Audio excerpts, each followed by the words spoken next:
Hi everyone, it's me again, Arlene. The topic that I would like to share today is raising self-awareness by understanding suffering. It's a bit deep topic for most, but I hope you can have patience to understand or try to dissect it in a way that I'm hoping that it would be able to help you. Um, the first thing is to ask ourselves why we are going through some suffering in our lives. Is it really true that we live here on earth just to suffer? For believers, or even for non believers, probably they might have this thought asking why they suffer. And the worst part is there are some people who are blaming God for their suffering, which is sad. So now, before looking at the different aspects of suffering, I think we have to really be conscious on the kind of understanding that we have in the concept of suffering. We have to try to open our minds to ask question, not just the question of why they're suffering, but more so on the question of what is the source or the cause of your suffering. There are suffering that is self-inflicted. There are suffering that are inflicted by environment, something that you cannot control. It's outside of your control. There are suffering that is caused by people around us. At some point, you have kind of control over that by deciding what kind of suffering you will allow yourself to go through. Because if you believe that the kind of suffering that you are in right now are just caused by people in your life, then you have control over that, right? For example, let's say detaching yourself or addressing that. Is that something that is related to disrespect? You have to ask yourself why they are disrespecting you in that way that causes you to suffer. Do you get what I mean? And then it's true that for believers, there are kind of suffering mentioned in the scripture. At the first coming, Jesus even say that in this world we have suffering, we have tribulations, and it's true, and it happens in different forms, in different aspects of our lives, right? Simply because the world that we live is wicked and chaotic, and for most, there is no peace. Because for most, there are greed, there are chaos. Some can be controlled, some are not. But the scripture also gives us the wisdom to understand the nature of your suffering. Because if we look at the life of Job, if any one of you knows the story of Job in the scripture, he underwent different kind of suffering, even to the point of losing everything that he had, even his own health. The only thing that remained on him is his life. And if you understand the whole story, the point of that suffering is to test his faith. And mind you, be very, very careful as well. that the whole story, the suffering of Job, is caused by the enemy of God, Satan, the devil, who accused Job that his faith is not real. And he challenged that if the protection of God given to the life of Job, his blessings, be taken away, then his faith would waver. So that's the whole theme of the story. So the suffering there is purposeful. The suffering there is to test Job's faith. And again, the one who caused the suffering is not God, but the enemy of God, who accused Job that his faith is not real. And then in the end of the story, it was proven that his faith is true and real. And therefore, after those testing of faith, that the suffering he went through all his life have been healed, and he was rewarded by God double portion of what he lost. So again, the suffering there was purposeful to test your faith. For us, believers of today, we can also relate with hope. Maybe the suffering that you are experiencing right now might be a testing of your faith. So how can you raise your self-awareness on that? First is the understanding whether your suffering is a kind or form of testing of your faith.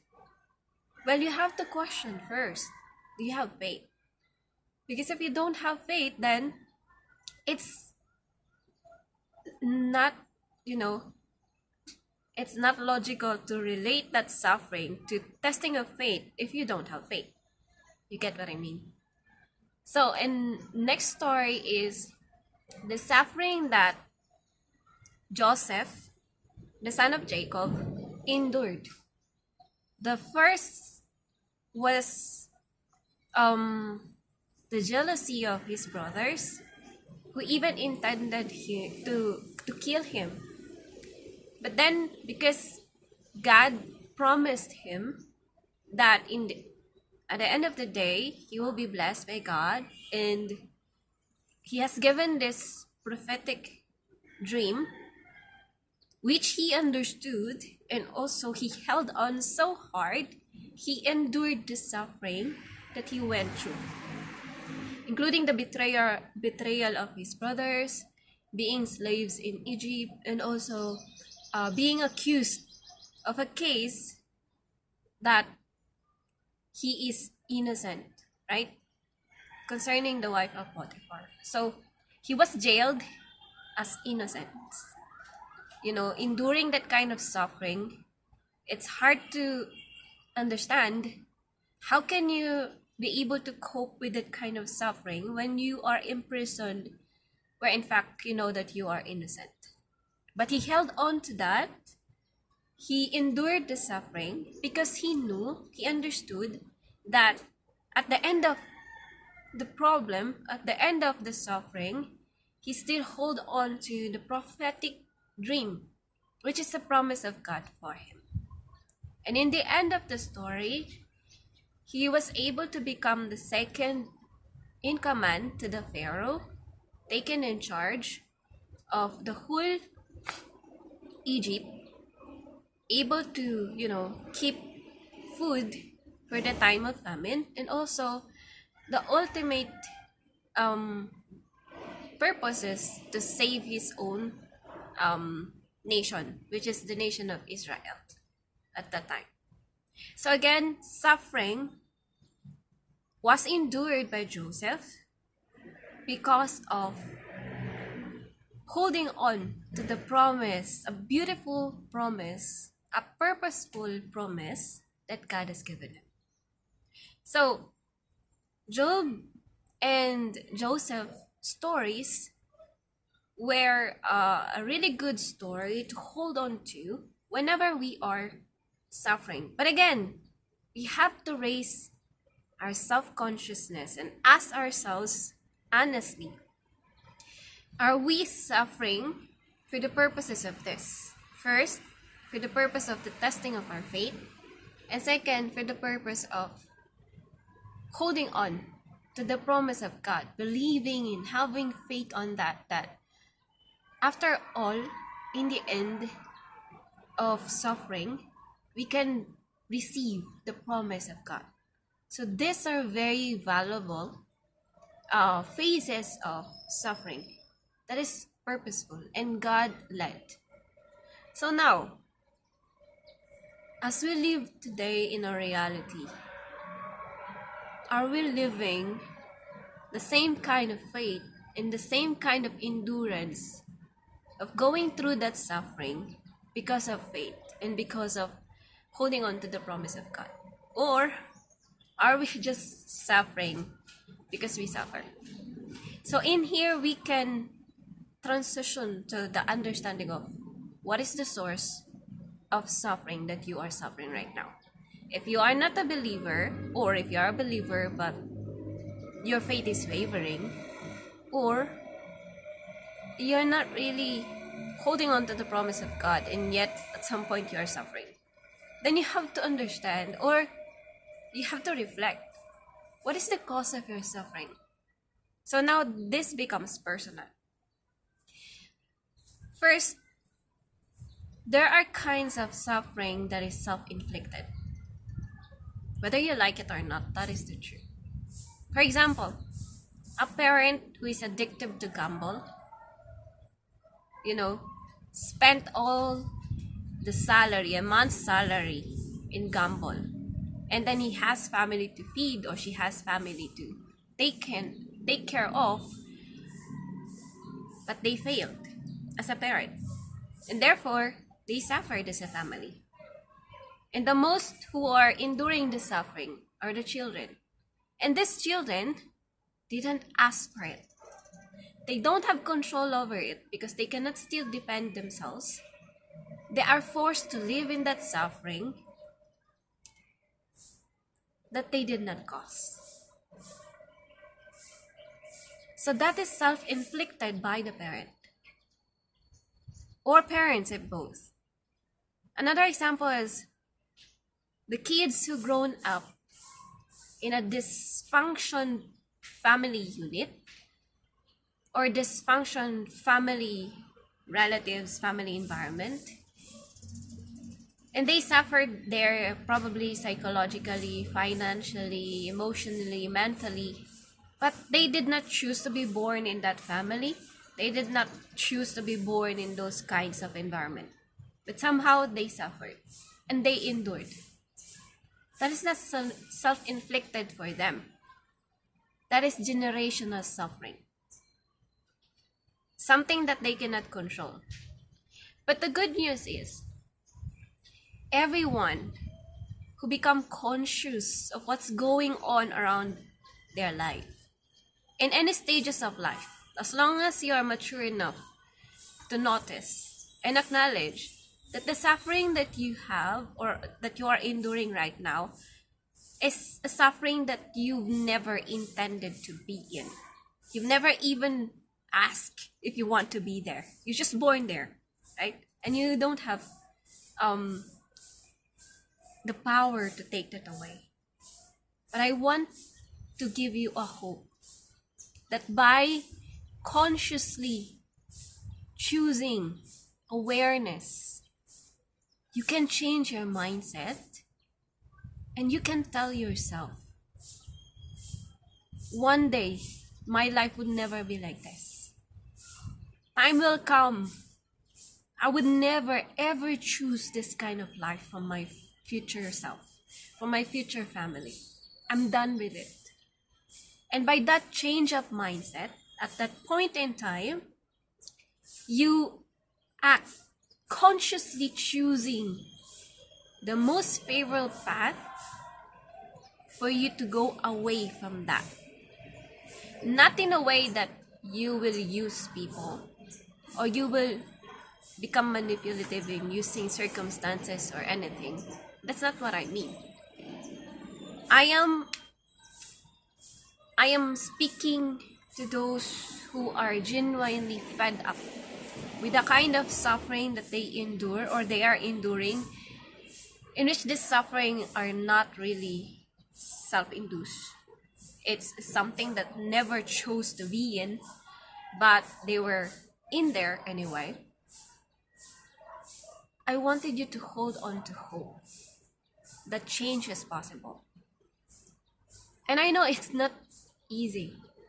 You will always struggle, you will always endure.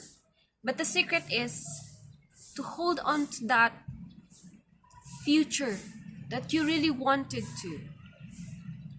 In order for you to break free any kind of hindrance, use the pain, use the hardships, use your endurance like a stepping stone.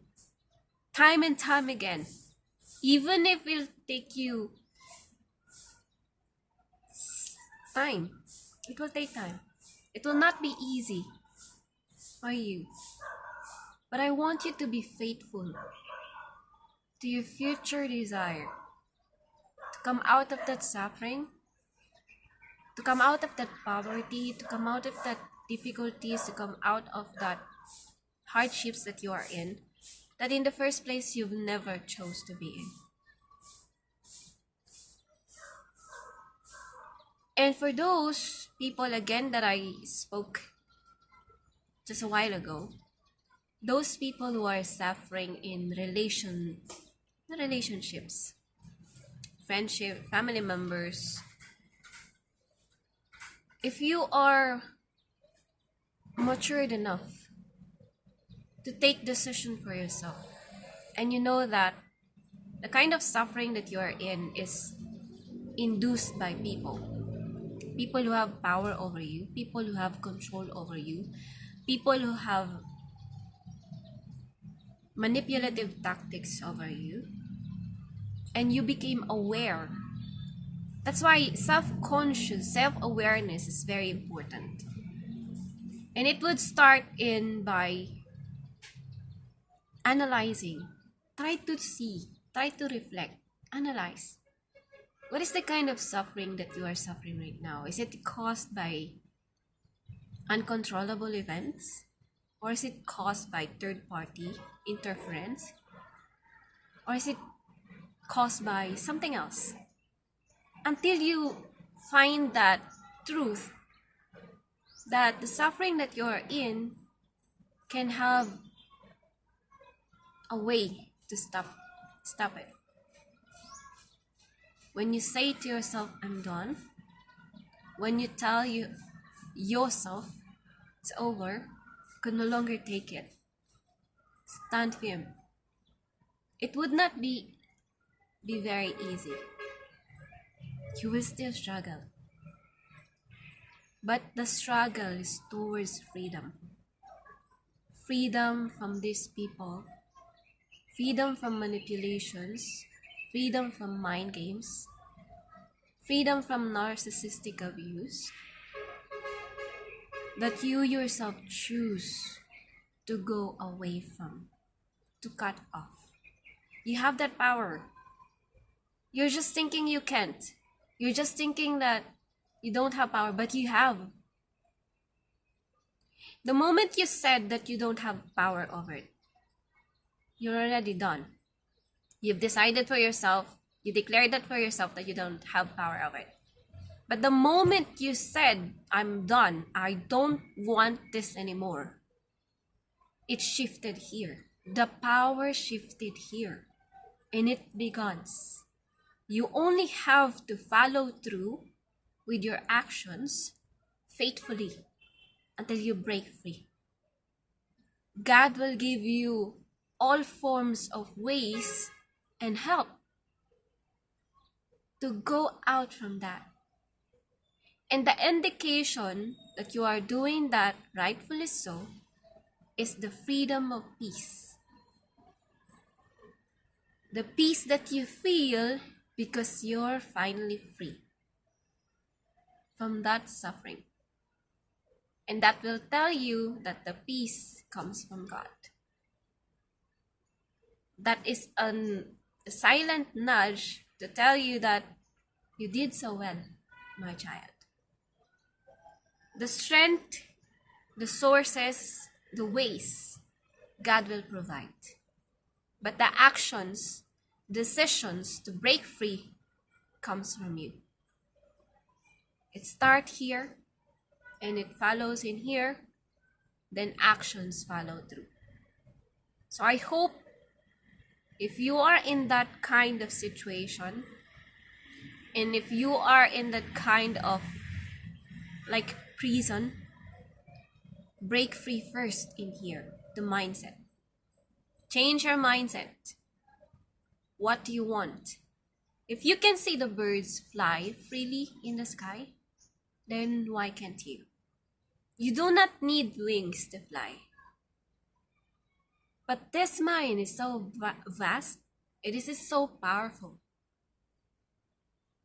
Don't, dismiss that power. God has given us the power to create using the mind, the power to imagine what we want for the future. But God would give the necessary tools only to those who have genuine desire that are aligned to the truth and not aligned to wicked intentions or motivations. Because it's true, the mind is so powerful, and even the wicked people can use that against others. But take note that God fights and take revenge for the people who are being abused, who are being used, the people who are weak but taken advantage of. Don't think that because you have power over someone or over something, you can do whatever you want. That's a really, distorted belief. And that is a lie. You cannot go away with whatever you're doing. Karma might not be immediate, but you can feel that sting anyway. In whatever form, the harsh truth is that when it comes back to you as someone who's taking advantage of people and causing others to suffer, it is double portion. The punishment, the karma will be in double portion. Because that's how karma goes back. And that is how the scripture also telling us how God take revenge for the people that has been taken advantage of. The people who've endured suffering, of the kind of suffering that they never even chose, but caused by other people. So I hope in both ways, people will be able to reflect on the kind of actions that they do and the kind of choices that they are making. And I pray that by this, you also would be able to raise your consciousness in understanding the source of the suffering, the nature of it, whether it is a suffering that is in testing of your faith or God's purpose led suffering, like holding on to the promise of God, like what Jesus did, the martyrs did, the 12 disciples did in enduring suffering because of persecutions, just because they are holding on to the word of truth. And that is again a kind of suffering that is purposeful, faith-led. But for personal suffering, self-inflicted suffering, that is a kind of suffering that you have to face and you have to act on and decide for yourself. God is willing to help, but the action, decision will come from you because we all have been given free will to decide and to choose. So I hope it helps you, and I pray that it would reach to people who are needing it the most. And just believe help is available. You can ask help first and foremost to God and people. There will always be good people around, good connections around. You just have to try. You don't have to suffer alone if that is a suffering that you've never intended to be in.